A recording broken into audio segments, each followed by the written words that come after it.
الله نحمده ونستعينه ونستغفره ونؤمن به ونتوكل عليه ونعوذ بالله من شرور أنفسنا ومن سيئات أعمالنا من يهد الله فهو المهتد ومن يضلل فلن تجد له وليا مرشدا ونشهد أن محمدًا عبده ورسوله الذي أرسله الله تعالى بالحق بشيرًا ونذيرًا وداعيًا إلى الله بإذنه وسراجًا منيرًا فقد قال الله تعالى في كلامه المجيد وفرقانه الحميد أعوذ بالله من الشيطان الرجيم بسم الله الرحمن الرحيم وما أرسلنا من رسول إلا بلسان قومه ليبين لهم إلى آخر الآية صدق الله العظيم আলহামদুলিল্লাহ। মহান আল্লাহ তাআলার অশেষ দয়া ও কৃপা যে মহান আল্লাহ তাআলা রব্বুল আলামিন আমাদেরকে সময় মতো জুমার মসজিদে আসার, বসার এবং কিছু কথা শোনার তৌফিক দান করেছেন। এই জন্য আমরা সকলে খুশির সাথে ইমানি আওয়াজে, বলিষ্ঠ কণ্ঠে, উচ্চ আওয়াজে পড়ি আলহামদুলিল্লাহ। প্রিয় উপস্থিতি, আজ আমরা ইতিহাস নিয়ে কিছু কথা বলবো। আজ আমরা আলোচনা করব আন্তর্জাতিক মাতৃভাষা দিবস, আন্দোলনের সূচনা এবং ইসলামে মাতৃভাষার গুরুত্ব। আপনারা জানেন যে আমরা যে ভাষায় কথা বলে থাকি, ভাষাটির নাম কি? বাংলা ভাষা। এই ভাষাটির সাথে বিজড়িত রয়েছে আমাদের আবেগ, আমাদের ভালোবাসা, আমাদের স্মৃতি, আমাদের রক্ত। পৃথিবীর ইতিহাসে খুবই বিরল ভাষার জন্য জীবন দেওয়া, ভাষার জন্য শাহাদাত বরণ করা, ভাষার জন্য জীবন উৎসর্গ করা, এটা পৃথিবীব্যাপী একটি বিরল ঘটনা। প্রিয় উপস্থিতি, আজকে হচ্ছে 21শে ফেব্রুয়ারি, আর এটি হচ্ছে দুইটি দিবস। একটি হচ্ছে শহীদ দিবস আর দ্বিতীয়টি হচ্ছে আন্তর্জাতিক মাতৃভাষা দিবস। শুধু মাতৃভাষা দিবস নয়, আন্তর্জাতিক মাতৃভাষা দিবস। কিভাবে আমরা এই আমাদের মাতৃভাষা বাংলা পেলাম, এটা আমাদের একটু জানা দরকার। যদিও আমরা মোটামুটি ইতিহাস জেনেছি, পড়েছি, শুনেছি, তারপরেও আমি সারাংশটা আপনাদের সামনে তুলে ধরি। মাতৃভাষার দিবসের সূচনা হয়েছে 1952 সালে, যদিও তবে এর বীজ রোপিত হয়েছিল আরও অনেক আগে থেকে। 1947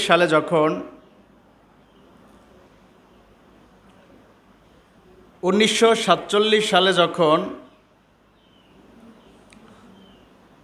দ্বিগোত্র তত্ত্বের ভিত্তিতে বা দ্বিজাতি তত্ত্বের ভিত্তিতে ভারত আলাদা হলো কাদের থেকে?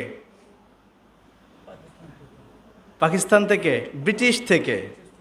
ব্রিটিশ থেকে আলাদা হয়ে দুইটা অধিরাজ্য তৈরি হলো। একটা হচ্ছে ভারত অধিরাজ্য, আরেকটি হচ্ছে পাকিস্তান অধিরাজ্য।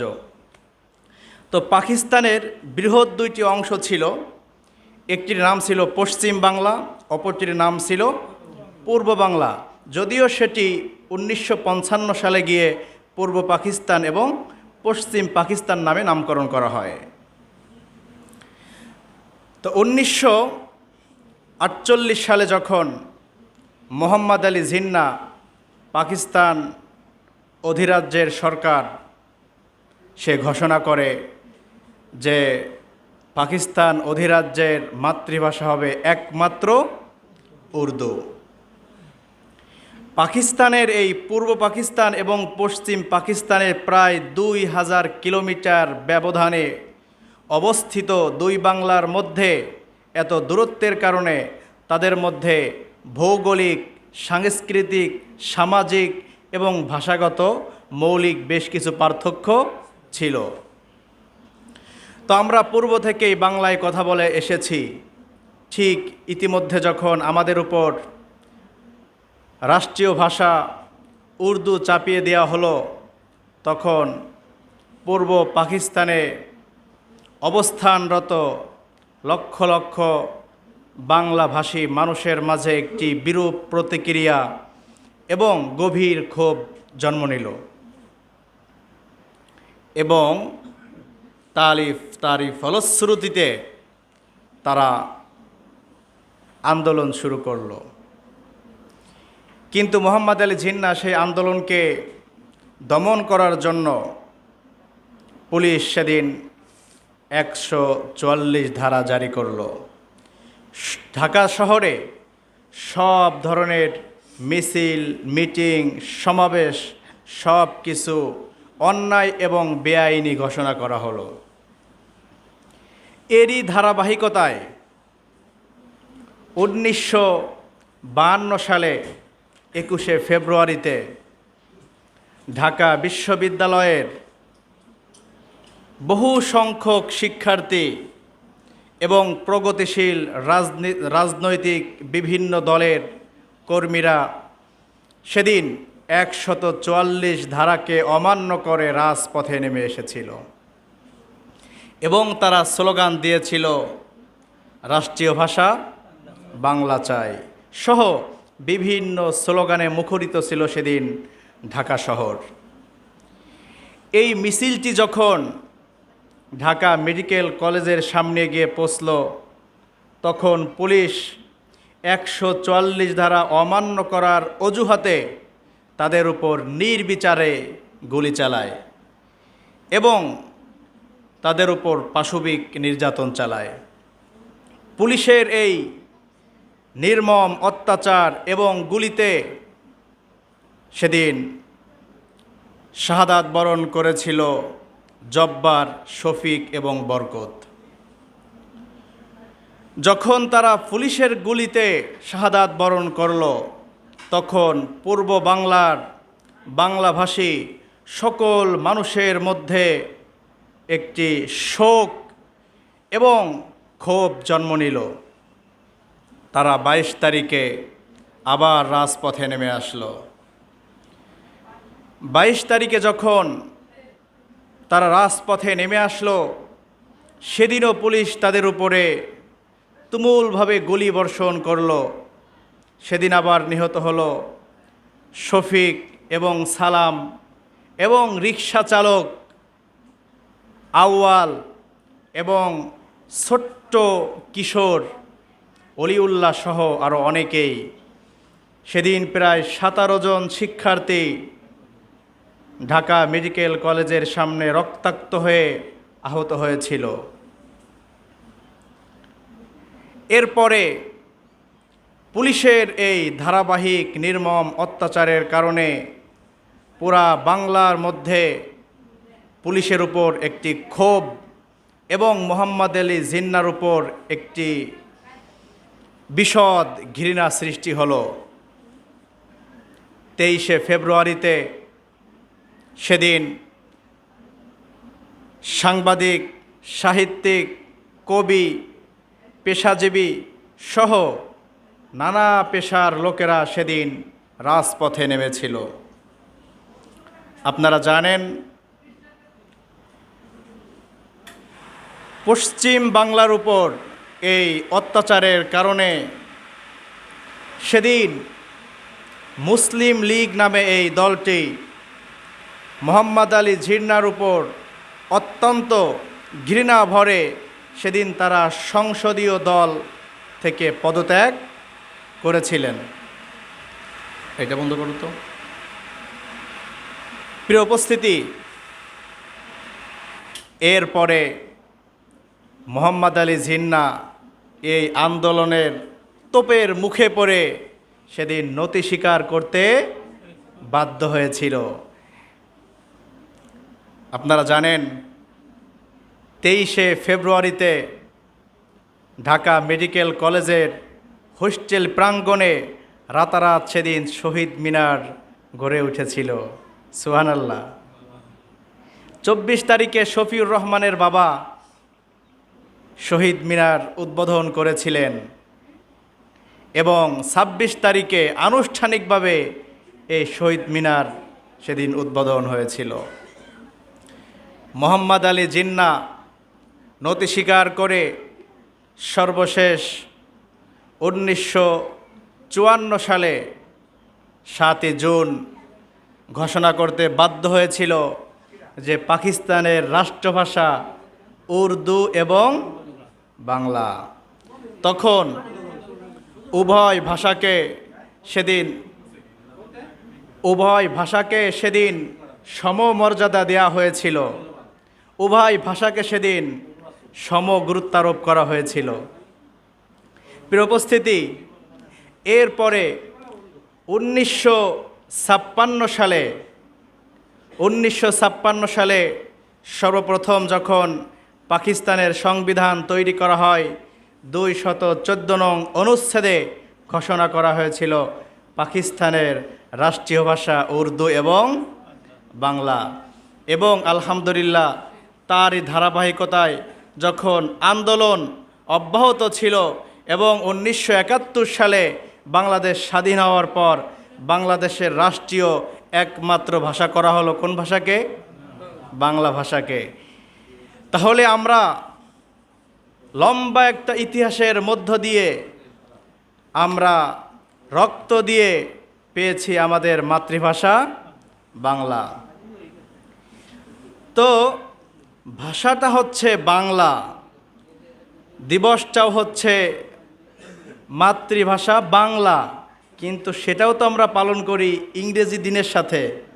কি তারিখ হিসাব করি? 21শে ফেব্রুয়ারি।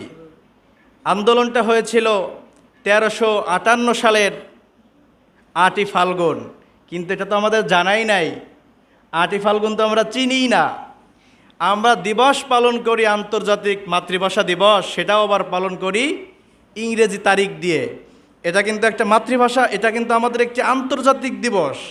আপনারা জানেন 1999 সালে এই দিবসটিকে আন্তর্জাতিক দিবস হিসেবে ঘোষণা করা হয় এবং 2000 সাল থেকে শুরু করে এখন অবধি এটি আন্তর্জাতিকভাবে পালন করা হয়। এই বাংলা ভাষা, এটা আল্লাহর কাছে কতটা গুরুত্বপূর্ণ? বাংলা ভাষা আল্লাহর কাছে গুরুত্বপূর্ণ এমনটা নয় শুধু, বিষয়টি হচ্ছে মাতৃভাষা আল্লাহর কাছে গুরুত্বপূর্ণ। মাতৃভাষা, ভাষার এই বৈচিত্র্য, আমাদের এই বৈচিত্র্যময় ভাষা এবং আমাদের বাক প্রতিভার কারণেই এবং আল্লাহর দাসত্বকারী বিবেচনায় আল্লাহ তাআলা মানুষকে সকল জাতির উপর শ্রেষ্ঠত্ব দান করেছেন। ভাষার এই বৈচিত্র্য, এটা হচ্ছে মহান আল্লাহর একটি বিশেষ নিদর্শন। এবং যে ব্যক্তি নিজের মাতৃভাষার উপরে দক্ষতা অর্জন করতে পারে না, সে অন্য ভাষার উপরও যোগ্যতা অর্জন করতে পারে না। এজন্য অন্যান্য ভাষাকেও সঠিক শুদ্ধরূপে শিখতে হলে আপনার মাতৃভাষাকেও আগে পরিশুদ্ধভাবে শিখতে হবে। মাতৃভাষাকে গুরুত্বের সাথে শেখা, মাতৃভাষাকে গুরুত্বারোপ করা, এটাও হচ্ছে ইমানি চেতনার একটি বিশেষ অংশ। আমরা মুসলিমরা যেভাবে মনে করি যে দেশপ্রেম ইমানের অঙ্গ এবং ইমানি চেতনার অংশবিশেষ, ঠিক সেভাবেই ভাষাকে ভালোবাসা এবং পরিশুদ্ধ ভাষা শেখার চেষ্টা করা, এটাও ইমানি চেতনার অংশবিশেষ। কারণ আল্লাহ রাব্বুল আলামিন কুরআনুল কারীমের মধ্যে বলেছেন, ওয়ামা আরসালনা মির রাসূলিন ইল্লা বিলিসানি কওমিহি লিয়ুবাইয়িনা লাহুম। আল্লাহ রাব্বুল আলামিন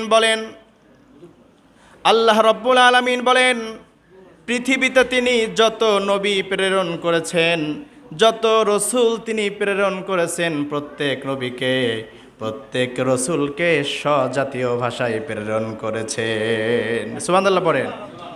যেই নবীকে, যেই রসুলকে তিনি প্রেরণ করেছেন, সেই নবীকে সেই জাতির মাতৃভাষায় প্রেরণ করেছেন। যদি আপনারা একটু লক্ষ্য করে দেখেন, হজরতে ঈসা আলাইহিস সালামের ভাষা ছিল ইব্রু। ঈসা আলাইহিস সালামের উপরে আল্লাহ রব্বুল আলামিন যেই কিতাবটি নাজিল করেছেন তার নাম হচ্ছে ইনজিল, আর এই ইনজিলের ভাষাটিও ছিল ইব্রু ভাষা। সুবহানাল্লাহ। এরপরে হজরতে মূসা আলাইহিস সালাম, তার ভাষা ছিল ইব্রানি ভাষা। আল্লাহ রব্বুল আলামিন হজরতে মূসা আলাইহিস সালামের উপরে যেই কিতাবটি নাজিল করেছেন সেই কিতাবটির নাম হচ্ছে তাওরাত। আল্লাহ রব্বুল আলামিন এই তাওরাতটি নাজিল করেছিলেন তার মাতৃভাষা ইব্রানি ভাষায়। সুবহানাল্লাহ।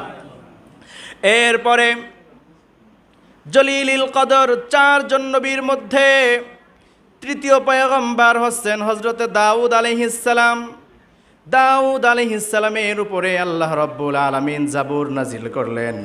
দাউদ আলাইহিস সালামের মাতৃভাষা ছিল ইউনানি ভাষা। আল্লাহ রব্বুল আলামিন ইউনানি ভাষায় তার উপরে নাজিলকৃত কিতাব জাবুর প্রেরণ করেছিলেন। সর্বশেষ পয়গম্বর হজরত মুহাম্মদুর রাসূলুল্লাহ সাল্লাল্লাহু আলাইহি ওয়াসাল্লামের মাতৃভাষা ছিল আরবি। পরে আল্লাহ রব্বুল আলামিন তার উপরে নাজিলকৃত গ্রন্থ আল কোরআন আরবি ভাষায় প্রেরণ করেছেন।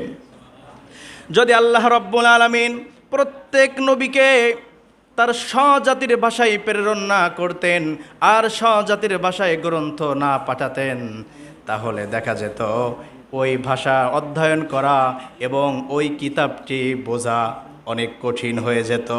এই জন্য আল্লাহ রব্বুল আলামিন সহজ করে দিয়েছেন।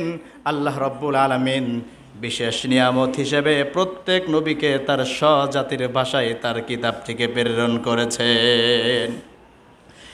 হাদিস শরীফের মধ্যে এসেছে মুহাম্মদ সাল্লাল্লাহু আলাইহি ওয়াসাল্লাম বলেছেন, আমি আরবদের মধ্যে বিশুদ্ধভাষী এবং পরিশুদ্ধভাষী।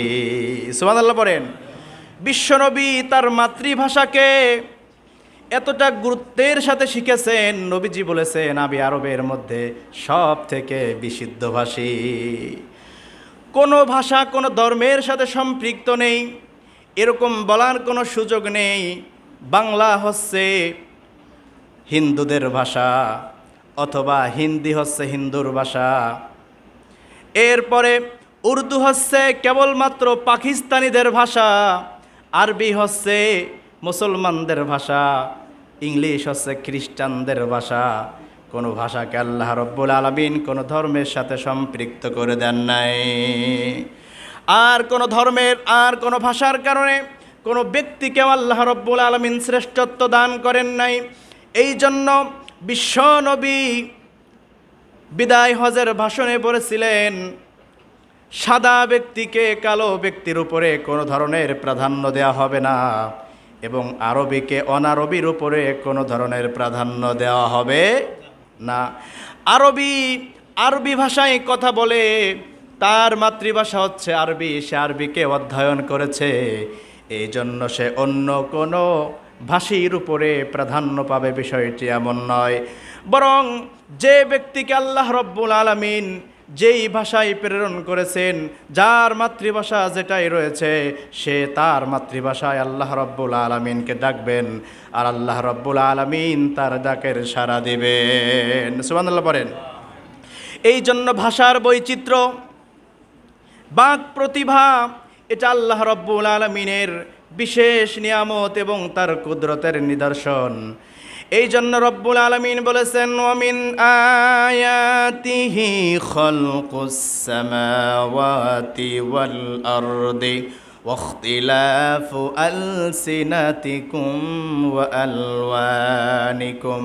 আল্লাহ রব্বুল আলামিনের সৃষ্টিরাজির মধ্যে আকাশ যেমন একটি নিদর্শন, জমিন যেমন একটি নিদর্শন তার কুদরতের, ঠিক ভাষার বৈচিত্র্য এটা হচ্ছে মহান আল্লাহ রাব্বুল আলামিনের একটি বিশেষ নিদর্শন। এই জন্য সব ভাষার মধ্যে আমার মাতৃভাষার গুরুত্ব হবে সব থেকে বেশি। মাতৃভাষাকে সাহিত্যের সাথে মাতৃভাষাকে সঠিক এবং শুদ্ধভাবে শেখার চেষ্টা করতে হবে। এই জন্য আমার নবীকে শৈশব অবস্থায় তার দাদা তাকে আরব থেকে পাঠিয়ে দিয়েছিলেন বনু সালাম গোত্রে। কারণ আরব শহরে বিভিন্ন ধর্মের, বিভিন্ন বর্ণের, বিভিন্ন ভাষার লোকদের অবস্থান ছিল, বসবাস ছিল। এজন্য তারা পরিশুদ্ধ আরবি শিখতে কষ্ট হতো। এই জন্য তাকে বনি সালাম নামক একটি গোত্রে, একটি গ্রামে তাকে প্রেরণ করেছিলেন, যেন মুহাম্মদ সাল্লাল্লাহু আলাইহি ওয়াসাল্লাম আরবি ভাষাকে পরিশুদ্ধ রূপে শিখতে পারেন। সুবহানাল্লাহ। এই জন্য আমার উপরও দায়িত্ব, আমার ইমানি চেতনা, আমার ইসলামী চেতনা হচ্ছে আমাকে আমার মাতৃভাষা সঠিকভাবে অধ্যয়ন করতে হবে, আমাকে আমার মাতৃভাষা সঠিকভাবে শিখতে হবে, আমাকে আমার মাতৃভাষা সঠিকভাবে জানতে হবে। এজন্য আমরা ভাষার জন্য জীবন দিয়েছি ঠিক, ভাষার জন্য স্লোগান দিয়েছি ঠিক। এখনও পর্যন্ত 21শে ফেব্রুয়ারি আসলে আমরা বাংলায় আমার চেতনা, বাংলায় আমার ভাষণা ঠিক স্লোগান দেই, কিন্তু আমাদের ভাষার মধ্যে দেখা যায় 50%-রও বেশি আমরা ইংরেজি শব্দ ব্যবহার করি। এটা হচ্ছে আমাদের বাংলা ভাষার প্রতিভা। অথচ তারা এই মাতৃভাষার বহির্ভূত অন্য কোনো ভাষাকে আমাদের উপরে চাপিয়ে দেওয়া হয়েছিল। এই চাপ, আমরা এই অন্যায্য ঘোষণাকে আমরা মানি না। মাতৃভাষাই হবে আমাদের একমাত্র ভাষা, এই দাবিতেই তো তারা আন্দোলন করেছিলেন। কিন্তু আমাদের ভাষার মধ্যে আজকে দেখা যায় যে 50% ইংরেজি, এরপরে 10% উর্দু, 10% আরবি, অন্যান্য ভাষার সমন্বয়ে আমরা কথা বলি। প্রিয় উপস্থিতি, বাংলা আমার মাতৃভাষা, বাংলা ভাষাকেই আমার অধ্যয়ন করতে হবে, বাংলা ভাষাকেই গুরুত্ব দিতে হবে। আমার মাতৃভাষার প্রতি ভালোবাসার যেন জন্ম হয়, আমার মাতৃভাষার প্রতি যেন আমি গুরুত্ব দিতে পারি, আমার মাতৃভাষা যেন আমি সঠিকভাবে অধ্যয়ন করতে পারি, পরিশুদ্ধভাবে শিখতে পারি। আল্লাহ রাব্বুল আলামিন আমাদেরকে সেই তৌফিক দান করেন। এবং এই ভাষা আন্দোলনের সময় রফিক, শফিক, জব্বার, বরকত, সালাম সহ, এরপরে আউয়াল, অলিউল্লাহ সহ আরও যারা তাদের প্রাণ দান করেছিলেন, তাজা রক্ত দান করেছিলেন, তাদের প্রতি তাদের রুহের মাগফিরাত কামনা করে এবং তাদের জান্নাতের প্রত্যাশা ব্যক্ত করে আমরা এখানে আলোচনা শেষ করেছি। আখিরু দাওয়ানা আলহামদুলিল্লাহি রাব্বিল আলামিন। আসসালামু আলাইকুম ওয়া রাহমাতুল্লাহি ওয়া বারাকাতুহু।